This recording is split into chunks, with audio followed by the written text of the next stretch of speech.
O Evangelho de João, o estudo bíblico, João 2, do 1 ao 12, as bodas em Caná da Galileia. A introdução. Após vermos o Verbo da vida que se fez carne e habitou entre nós, então vamos ver agora o mesmo Verbo na sua vida social. Mesmo em um casamento simples com Jesus, o milagre acontece. No terceiro dia, houve uma festa de casamento em Canaã, na Galileia.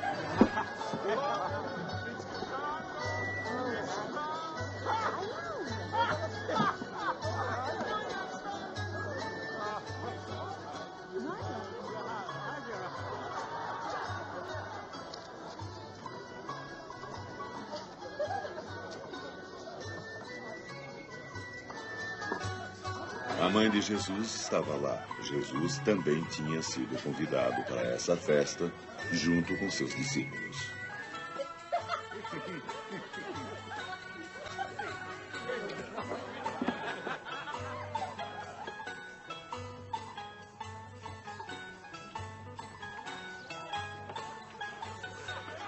Quando acabou o vinho, a mãe de Jesus lhe disse: "Eles não têm mais vinho." Mulher, o que temos nós a fazer?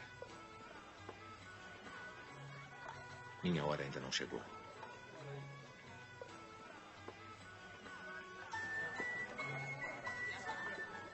Façam o que ele está mandando.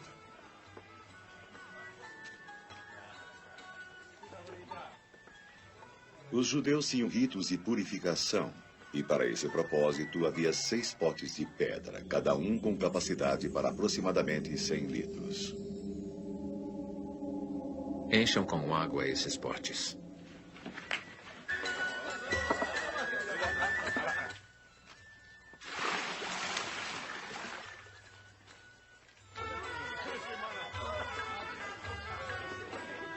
Eles encheram os potes até a boca. Agora tirem um pouco e levem para o dono da casa.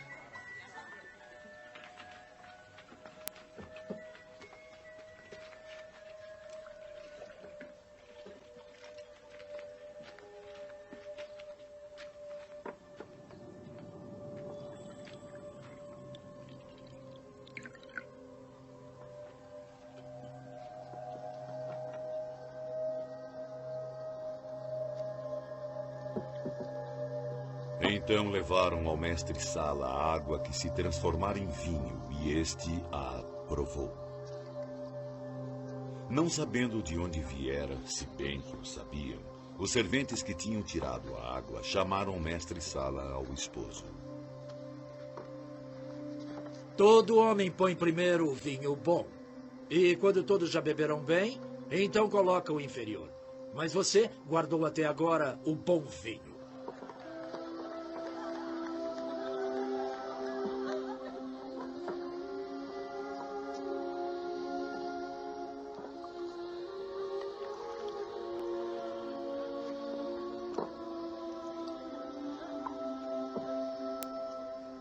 Foi assim, em Canaã da Galileia, que Jesus começou seus sinais. Ele manifestou a sua glória e seus discípulos acreditaram nele. Depois disto, desceu a Cafarnaum, ele e sua mãe, e seus irmãos, e seus discípulos, e ficaram ali não muitos dias. O texto começa assim, João 2, do 1 ao 2. 3 dias depois, houve um casamento em Caná da Galileia, achando-se ali a mãe de Jesus. Jesus também foi convidado, com os seus discípulos, para o casamento. A primeira observação no texto já é espiritual. Jesus, o Verbo de Deus, fora convidado para um casamento. E você, que está ouvindo, já convidou Jesus para o seu trabalho? Ou estudo? Ou projeto? Ou principalmente para o seu casamento? Mas, logo, um problema acontece. João 2,3. Tendo acabado o vinho, a mãe de Jesus lhe disse: "Eles não têm mais vinho." Caná da Galileia era uma pequena vila, uma vila pobre, e com certeza o casamento também era de gente muito humilde. Então, Maria se preocupa com essa situação e provoca a Jesus para que faça alguma coisa a esse respeito, pois, naquela época, seria muito vergonhoso o vinho acabar tão cedo. Seria como nos dias de hoje, num casamento, a comida acabar antes de todos os convidados comerem. Porém, a resposta de Jesus é inusitada. João 2,4. Mas Jesus lhe disse: Mulher, que tenho eu contigo? Ainda não é chegada a minha hora. Maria sente o problema social, mas Jesus pensa no nível espiritual. Quando Maria disse a Jesus que eles não têm mais vinho, então Jesus relaciona o vinho com sangue. Essa conexão entre vinho e sangue é muito comum na Bíblia e na vida de Jesus. A resposta de Jesus é que ainda não era chegada a sua hora. Vamos ver alguns outros exemplos. Jesus está em uma outra festa chamada Festa dos Tabernáculos. Dessa vez, Jesus foi à festa em oculto, pois os judeus queriam prendê-lo, porquanto Jesus curava também em dia de sábado, e isso era uma violação segundo a lei dos judeus.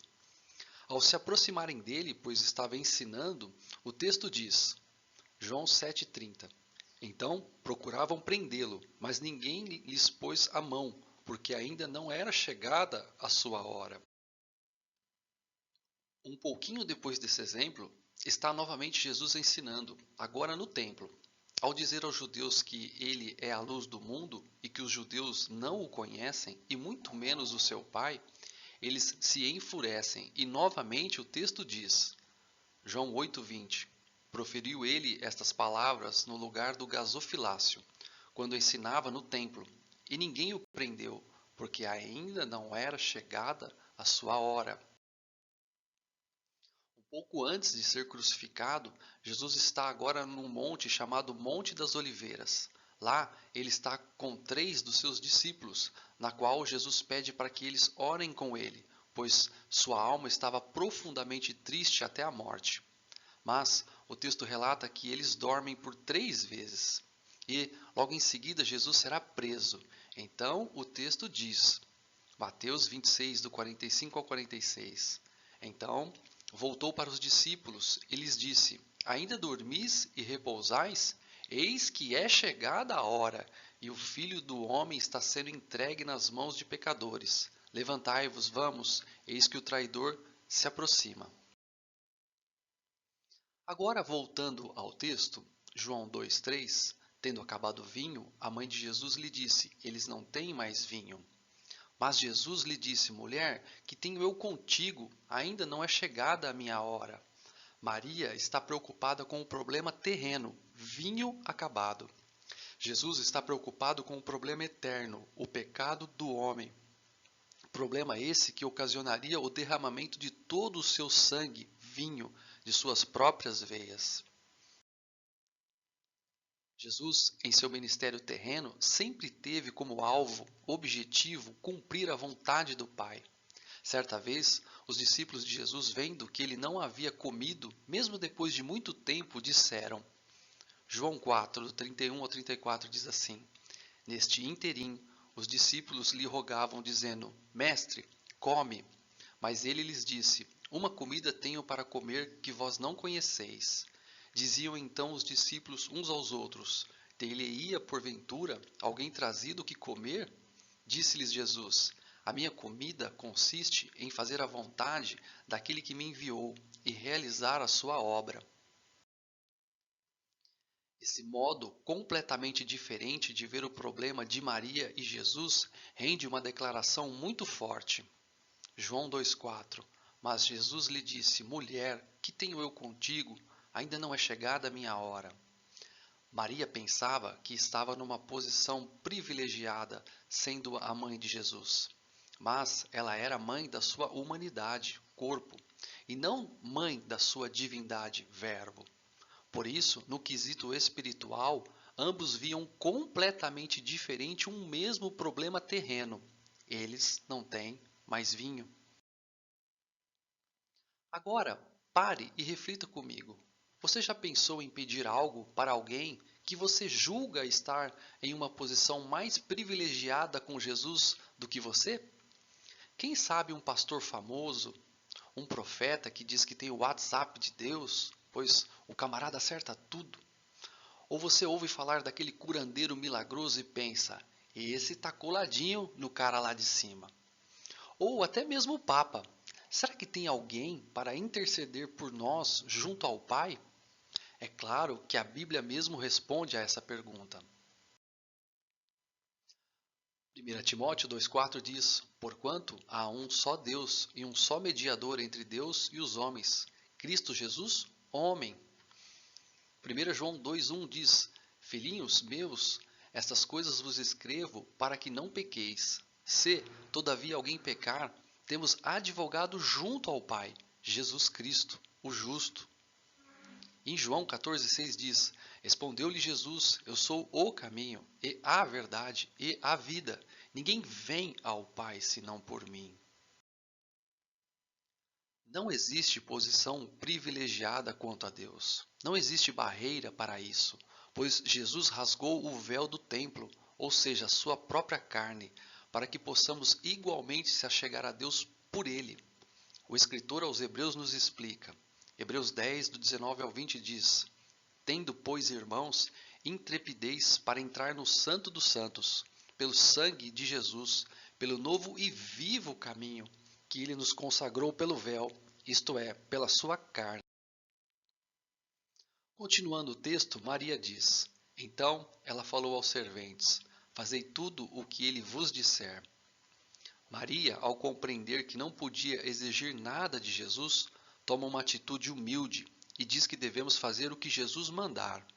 Entendeu que não tinha privilégios nenhum. Não podia interceder junto a Jesus nem sobre um problema pequeno de um casamento de gente simples e humilde. O texto prossegue dizendo, João 2,6, estavam ali 6 talhas de pedra que os judeus usavam para as purificações, e cada uma levava 2 ou 3 metretas. Talhas, vasos em que se guardava água para lavagens cerimoniais obrigatórias para os judeus religiosos, antes de comer. Metretas de 40 a 60 litros cada uma. As 6 provavelmente davam um total de 500 litros. Continuando. João 2,7. Jesus lhes disse, enchei de água as talhas, e eles as encheram totalmente. Maria tinha razão quando disse, fazei tudo o que ele vos disser, pois ela era uma mulher de fé. Fé necessária para encher num casamento 500 litros de água, pois não havia nenhuma cerimônia religiosa judia para acontecer. Então, por que encher de água? Para quê? Esse pedido de Jesus é simplesmente sem nexo nenhum. Não era de água que os pobres noivos precisavam.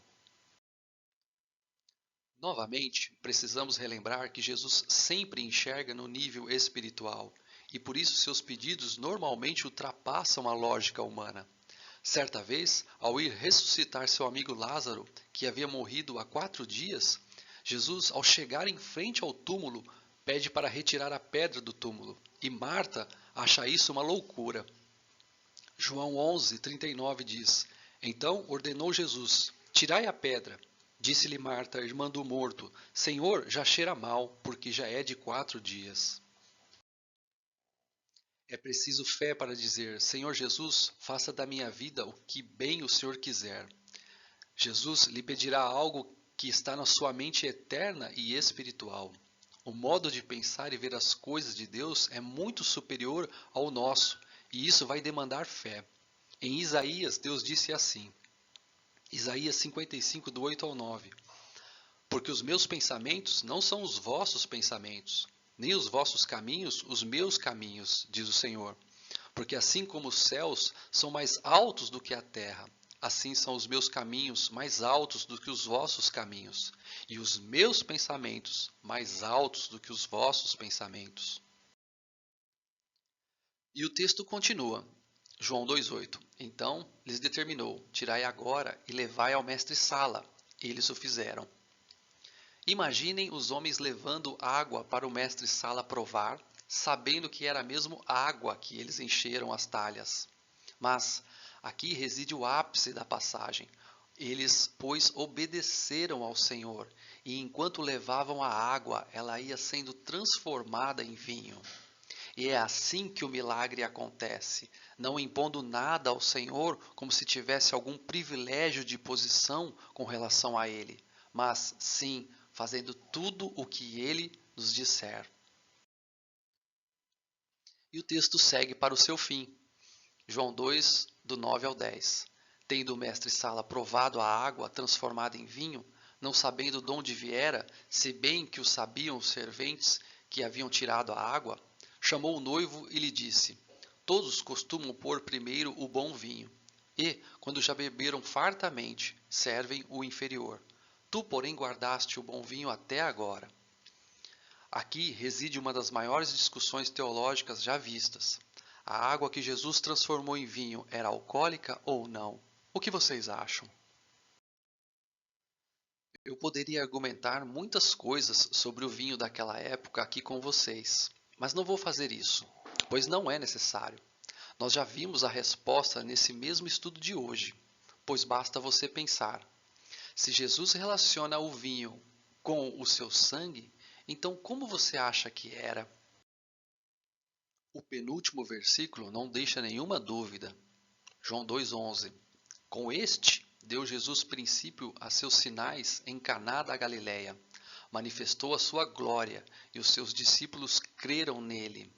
Somente quem não conhece a Bíblia Sagrada ou quer tomar posição para defender aquilo que gosta é que pode pensar que Jesus iniciou os seus sinais como Deus, embriagando muita gente com 500 litros de vinho alcoólico. Dúvidas? Vamos orar.